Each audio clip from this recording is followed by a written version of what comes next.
Muy buenas, bienvenido a Blue Locker. El día de hoy vamos a hablar de los personajes más vendehumo, los personajes que hypearon mucho su debut, pero que conforme pasó la historia de Blue Lock se fueron desinflando hasta ser poco relevantes, no hicieron nada súper llamativo o quedaron pues en el camino, ¿no? Y recuerda que esto es bajo mi opinión y si tienes algún comentario puedes dejarlo ahí abajo para dejar tus jugadores más vendehumos en Blue Lock.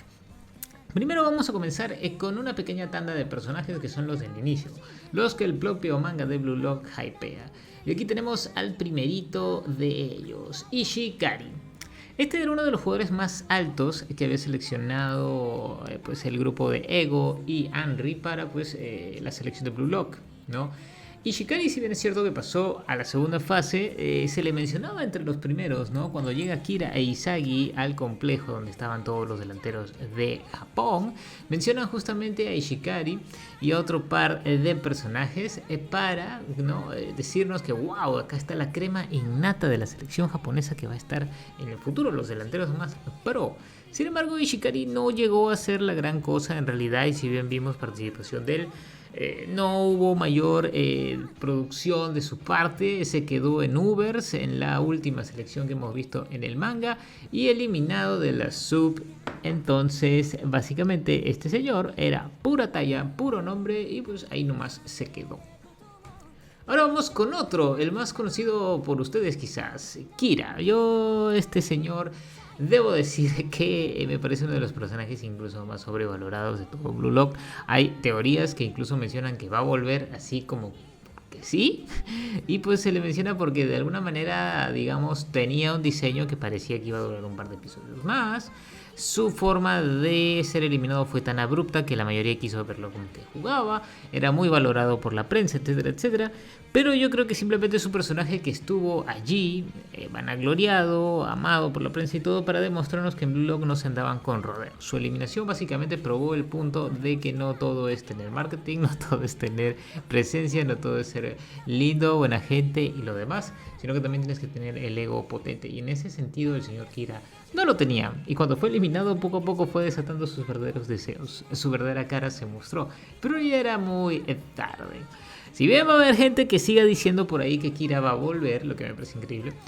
Bueno, a mí me parece un vendehumo total, ¿no? Se vendía como que era el futuro de la selección japonesa y vieron que no duró ni un capítulo. El güey no duró nada.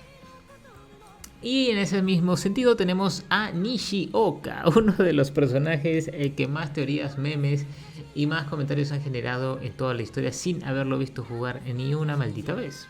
Nishioka, más conocido como el Messi de Aomori, desató un montón de teorías incluso de cuando quedó lesionado en el cotejo contra pues Mbappé y su gente, o sea, contra Julián Loki y el otro quinteto mundial que había seleccionado Ego.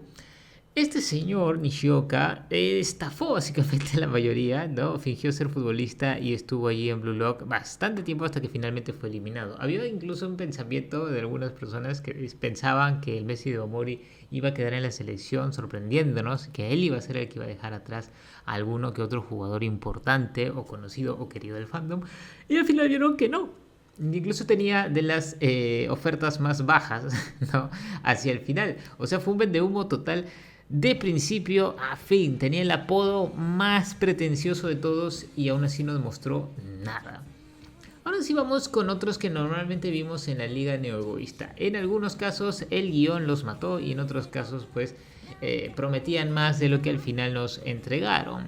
Vamos primero con Gessner del Bastard Nunchen. Y tú dirás, ¿quién carajo es Gessner? Bueno, Gessner es uno de los primeros jugadores que sale del Bastard cuando llegan con Kaiser y con Ness.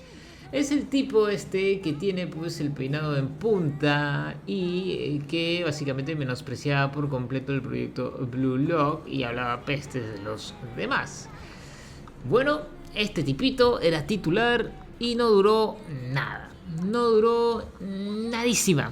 No fue reemplazado después, fundido por los japoneses, ¿no? Y nunca más supimos de él. Tanto así que básicamente su mayor participación en el manga fue esta, ¿no? Llegar a este punto donde lo vimos ser como que el fanfarrón típico, el rival que supuestamente iba a ser problemático, pero no llegó a hacer nada.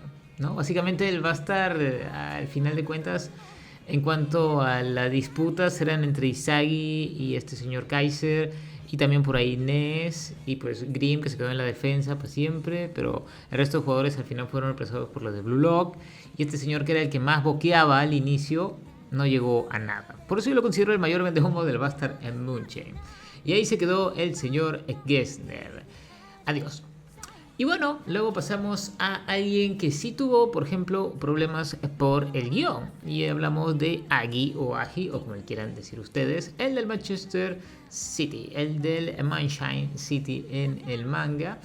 A ver, aquí el problema con Agi es que se le presentó de una manera impresionante. Básicamente era un jugador al cual incluso Kaiser le tenía bastante respeto y todo lo demás. Sin embargo, aquí es por el tema de guión que Agi no pudo demostrar mucho, ¿no? Incluso su oferta hacia el final de la liga neo-egoísta fue muy baja debido a que, pues, Chris, que también podría ser considerado un poquito, Chris logró limitar tanto al Manshine para intentar desarrollar a Nagi, que dejó a Agi totalmente desprotegido, ¿no? Agi no podía meter goles, incluso vimos que había jugadas en las que él podía hacer más, pero tenía que darle el pase a Seishiro Nagi para poder aprovechar las cosas, y básicamente quedó a deber. Es de todos los personajes del New Gen 12, incluso de los más vanagloriados jóvenes del manga de Blue Lock, que no llegó tan lejos a demostrar sus habilidades, ¿no? Más fue como una especie de barrera entre Reo y Nagi en un momento en el cual luego Nagi explota y llega a mostrar su gol y luego se desvanece el genio, pero básicamente Nagi tuvo la peor parte, no pudo demostrarse tal como es, pero eso es bueno porque podría dejar de ser un vendehumo o un personaje sobrehypeado en su momento para llegar a ser un buen personaje cuando sea el arco del mundial, porque allí él sí podría mostrar sus verdaderas habilidades y golear, ¿no? Vamos con otro personaje que es Yukimiya. En el sentido de que Yukimiya era de los top personajes, ¿no? En la primera parte antes de la Liga Neo-Egoísta, ¿no? Rumbo al partido contra la Sub de Japón, ¿no? Nosotros veíamos que Yukimiya era de los mejores rankeados, ¿no? Estaba en el top 6 ahí y formó equipo con Nagi. Yukimiya se veía muy bien y acá tuvimos bastante de su historia, ¿no? Bastante de su historia conmovedora, de sus metas, de todo lo que le boqueó Izagi. Sin embargo, no llegó a hacer gol. Sin embargo, le llegaron a frustrar las jugadas. Sin embargo, no demostró nada por su cuenta. Y actualmente ya ha sido muy superado por los otros, ¿no? Para un jugador que siempre se vanagloriaba de no preguntar incluso por qué no lo ponían de titular, etcétera, etcétera, fue ganándose su lugar hacia el final. Yo creo que Yukimiya va a ser importante hacia el futuro, pero siento que esa manera en la que se le presentó como uno de los grandes, ya pues eso ya pasó. Y por eso lo ponemos aquí. Y finalmente el que muchos de ustedes han esperado y seguramente lo tenían en mente. Tokimitsu. Tokimitsu es un personaje que comenzó bastante bien. Es un personaje muy de opiniones encontradas. En el sentido de que Tokimitsu tiene una personalidad que, pues al ser muy tímido y sacar una bestia interna que tiene por ahí, prometía bastante. Físicamente era imparable. Acuérdense que básicamente tenía una potencia que ni siquiera Baru con su gran físico podía detener. Era incansable el tipo, era veloz también, tenía buenas reacciones.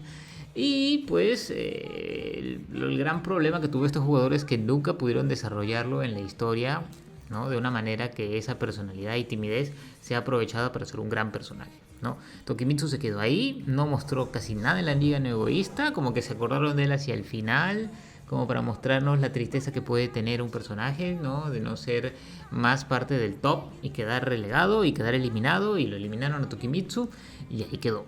Era un personaje que prometía mucho por las habilidades que había mostrado en la primera parte del manga y del anime, pero que se llegó a quedar allí y pues a sufrirse los fans de Tokimitsu. Y bueno, gente, esos son los personajes que considero que quedaron a deber bastante en el manga de Blue Lock. Seguramente habrá muchos para ustedes más, pero obviamente no voy a meter al monje de Gaguri porque pues él nunca prometía ser un super crack y no lo llegó a hacer. Por aquí dudé si meter a Kunigami o no. Lo que pasa es que Kunigami de alguna manera cuando ha vuelto se nota que ha mejorado bastante, pero también parece que Ego tiene planes por ahí, por eso no puede mostrar el 100% de sus habilidades. Además es que narrativamente Kunigami no tenía mucho que trabajar en esta parte, tenían que darle más protagonismo a Izagi, a Rin, a Kaiser. Entonces como que Kunigami está en un mal arco para tener protagonismo, pese a que en las primeras partes estuvo robando varios goles y todo eso, así que dudé si meterlo por aquí, dudé también si meter a Nagi, pero también como digo hay partes de la historia en las que pues siento que estos personajes han caído o han sido limitados entre todo para pues luego tener un segundo aire, ¿no? Los que sí mencioné en el top, sí son los personajes que sí creo verdaderamente que quedaron mucho a deber y se presentaron como grandes cosas y no lo han sido. Déjame abajo en los comentarios a ver si este video te gustó, qué personaje más meterías tú, escríbelo ahí abajo, por ahí alguien diga Izai, normal, por ahí alguien diga Hiyori, por ahí alguien diga Ness, háganmelo saber abajo en los comentarios. Nos vemos chicos, cuídense, bye bye, esto fue Blue Locker.